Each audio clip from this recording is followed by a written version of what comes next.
आज का ये जो वीडियो है ये पैन आधार लिंकिंग से रिलेटेड है। यहाँ पे हम लोग देखेंगे कि क्या क्या जो भी क्वेश्चंस आपके मन में अराइज होता है वो सारा एफएक्यूज यहाँ पे हम लोग देखेंगे, क्योंकि हम लोग के लिए पैन और आधार लिंक करना मैंडेटरी हो चुका है इसको, और डेट भी बहुत कम बचा हुआ है। 31 मार्च 2023 तक लास्ट डेट है।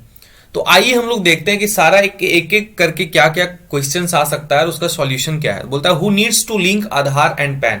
सबके मन में क्वेश्चन आता है कि किसको मैंडेटरी है, तो देखिए it is mandatory for all. ठीक है, यहाँ पे आपको ये नहीं है कि यहाँ पे कुछ लिस्ट दिया गया है तो देखना पड़ेगा। बोलता क्या है यहाँ पे, एक चीज देखिएगा, in other such person have no mandatorily link their Aadhaar and PAN before the prescribe time without fees.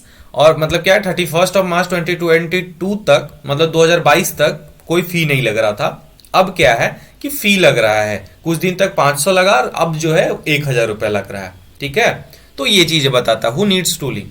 फिर बोलता है फॉर हुम is Aadhaar PAN linkage is not compulsory.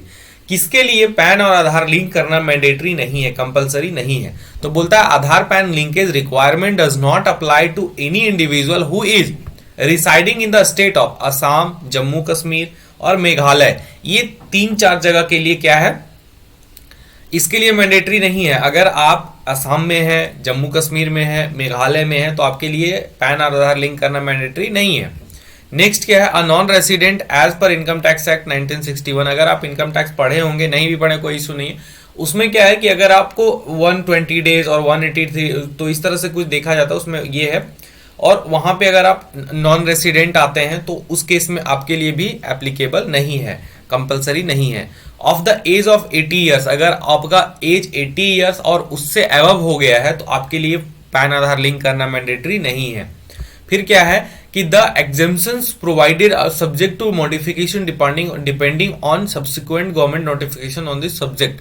अभी क्या है कि ये बोल रहा है ठीक है, इसका भी गारंटी नहीं देते कब गवर्नमेंट बोल दे किसके लिए, ये नहीं है। फिर बोलता है for further details refer to, ये जो भी सर्कुलर्स आया उसको बोलता है। However for users falling in any above category voluntarily desire to link Aadhaar PAN fee payment और specify amount required to be done. मतलब क्या है कि अगर इसके अलावा भी, अगर मान लीजिए आप इस कैटेगरी में आ रहे हैं और इसके अलावा भी अगर आप लिंक करना चाहते हैं तो आपको भी फाइन के साथ भी लिंक कर सकते हैं। ठीक है, ऐसा नहीं है कि नहीं कर सकते हैं। How to link Aadhaar PAN, तो उसके लिए हम लोग एक अलग वीडियो में देखेंगे पूरा का पूरा प्रोसीजर क्या है, और अभी तक बहुत सारा वीडियोस अवेलेबल है, आप उसको चेकआउट कर सकते हैं। पेमेंट करना पड़ेगा पहले, उसके बाद आपको वहां पे जाके ये सारा चीज करना पड़ेगा। नेक्स्ट एफएक्यू हम लोग देखते हैं क्या है कि बोलता क्या है कि what is the amount of fees payment for Aadhaar PAN linking. इसके लिए क्या था कि देखिए the prescribe fees for 500 till 31 जून 2022, मतलब 2022 तक, 30 जून 2022 तक 500 रुपया था, 1000 रुपया हो गया है 1 जुलाई 2022 से लेके 31 मार्च 2023 तक। In a single challan will be applicable before submission of Aadhaar PAN linkage request on e filing portal. यहाँ पे क्या है ना कि अगर मान लीजिए आपको 1000 रुपया देना है तो आप ऐसा नहीं कि 500 का 2 चलान करें, तो फिर ऐसा काम नहीं चलेगा, आपको सिंगल चलान जनरेट करके देना पड़ेगा, है ना। फिर क्या बोलता है कि which payment will be consider valid for इतना, the payment done through e tax functionality, या तो फिर एनएसडीएल से पेमेंट करिए और उसको माइनर हेड 500 में करना है। और अगर आप एडवांस टैक्स वाला में या सेल्फ असेसमेंट में कर देते हैं तो नहीं चलेगा, आपको माइनर हेड 500 चूज करना है। ठीक है, और अमाउंट 500 रुपया तो अब चला गया, आपको इशू नहीं है। अब ये आपको 1000 रुपया, आपको 500 वाला जो माइनर हेड 500 चूज करना है, उसमें अमाउंट कितना डालना है, 1000 रुपया डालना है। ठीक है, in a single challan will be consider, यहां भी वही चीज है। फिर बोलता है can a tax payer make multiple payments under minor code, इतना बोलता है no there should not be any aggregation of challan with PAN minor code minor head 500 to arrive at amount of 500। मतलब अब देखिए क्या है ना कि अगर मान लीजिए आपको 500 रुपए का चलान चाहिए या तो 1000 का, 500 वाला तो अब चला गया, 1000 का चलान चाहिए। आप सोच रहे हैं कि पहले हम 500 का कर दें फिर 500 का कर दें, तो नहीं होगा, आपको एग्रीगेट एक चलान जनरेट करना पड़ेगा। ठीक है, नेक्स्ट क्या है कि payment for the PAN Aadhaar linkage has already been made but e filing portal is not allowing. मतलब ये बहुत बार क्वेश्चन ये आता है ना कि पेमेंट तो कर दिए लेकिन अलाउ नहीं कर रहा मेरे को लिंक करने का, तो वहां पे उसका ये मतलब है कि आपको ना वहां पे थोड़ा वेट करना पड़ेगा, 2-4 दिन 5 दिन रेगुलर चेक करते रहिए, उसको रिफ्लेक्ट होने में टाइम लगता है। अगर आप मान लीजिए कि एनएसडीएल से पेमेंट किए हैं तो उसमें टाइम लगेगा, तो इसलिए आपको थोड़ा वेट करना पड़ेगा। नेक्स्ट क्या है, if tax payer has made the payment under minor head 500 mistakenly, how to get the refund for the same. तो यहाँ पे बोलता है कि अगर मान लीजिए हम डबल पेमेंट कर दे, ट्रिपल पेमेंट कर, गलती से पेमेंट हो जाए अंडर 500 में, तो क्या उसका रिफंड मिल पाएगा? तो बोलता है no, the same challan can be consider while sorry, as per the guidelines there is no provision for refund of fees under section 234H for late linkage of PAN Aadhaar under the minor head। इसका कोई refund आपको नहीं मिलेगा, चला गया तो चला गया। फिर क्या है, in case if in case Aadhaar PAN linking fails after payment, will it be required by the tax payer to make the payment again? No. देखिए क्या है ना कि अगर मान लीजिए आप पेमेंट कर दिए हैं और लिंक नहीं हो पा रहा है, तो इसका ये मतलब नहीं आपको फिर से पेमेंट करना पड़ेगा। बस ये ध्यान रखना है कि आपका कोड सही सेलेक्ट होना चाहिए, ठीक है। Next, if tax payer delink the Aadhaar, will it be required by the tax payer to make the payment again? नहीं। बोलता क्या है, हाँ देखिए सॉरी, बोलता है कि अगर डी लिंक हो गया, मान लीजिए कि if you have link incorrect Aadhaar, मतलब क्या है कि अगर गलती से गलत आधार आपका लिंक हो गया, तो सबसे पहले उसको डी लिंक करवाना होगा, ठीक है। और उसको डी लिंक करवाने के बाद फिर से आपको अपना जो लिंक है, अपना आधार है, उसको उससे लिंक करना पड़ेगा। तो फिर से लिंक करने के लिए आपको फिर से पेमेंट करना पड़ेगा, जो लेट फीस है उसके लिए। बोलता है what will happen if I don't link Aadhaar and pan. तो आगे हम लोग देखते हैं, ये सर्कुलर को रेफर कर रहा है कि आप जाके सर्कुलर को देखिए।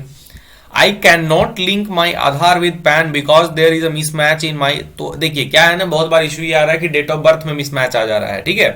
तो इसके लिए क्या है, आपको सिंपल सा है, या तो अगर मान लीजिए दोनों में किसी एक चीज में करेक्ट होगा, आइदर आपका पैन सही होगा या तो फिर आधार सही होगा, तो दोनों में से जो गलत है उसको जाके पहले सुधरवाइए, या तो पहले पैन को सुधरवाइए या तो आधार को सुधरवाइए, तब लिंक आपका हो जाएगा, ठीक है। नेक्स्ट क्या है, what should I do if my PAN becomes inoperative. तो आपको क्या करना है, तो इसके लिए फिर से सर्कुलर भेज रहा है। फिर बोलता है कि what should be done if minors Aadhaar is linkage with majors PAN, in case the Aadhaar of minor is linked with PAN of major and user is not able to submit request with correct PAN, Aadhaar user must first submit a delink request to your JO, है ना, जुरिडिक्शनल assessing officer जो होते हैं उनको आपको submit करना है। And get minors Aadhaar delink from PAN on successful delinking, user must be able to submit linking request with correct PAN and Aadhaar post fee payment of the application amount. मतलब क्या है ना कि अगर पहले मतलब माइनर वाला जो था वो लिंक हो गया, तो आपको क्या करना है, सबसे पहले उसको डी लिंक करना है, फिर से जाके उसको लिंक करना है। नेक्स्ट क्या है, what should be done if Aadhaar is linked with incorrect PAN and PAN is linked with incorrect Aadhaar. तो सबमिट अ रिक्वेस्ट, सिंपल सा बात है, अगर ऐसा कुछ हो गया है तो आपको जेओ मतलब असेसिंग ऑफिसर के पास जाना है, उसको बोलना है भैया देखिए गलती से मेरा ये लिंक हो गया, इसको नहीं होना चाहिए था, और इसको तो फिर वो जाके डी लिंक करेगा और फिर से आपको लिंक करने का मौका मिल जाएगा। नेक्स्ट क्या है, whether linking of PAN and Aadhaar mandatory for minor who is holding PAN. तो बोलता है एज पर सीबीडीटी सर्कुलर सबके लिए मैंडेटरी है, यहाँ पे माइनर और मेजर के लिए कोई स्पेशल स्पेसिफिकेशन नहीं है।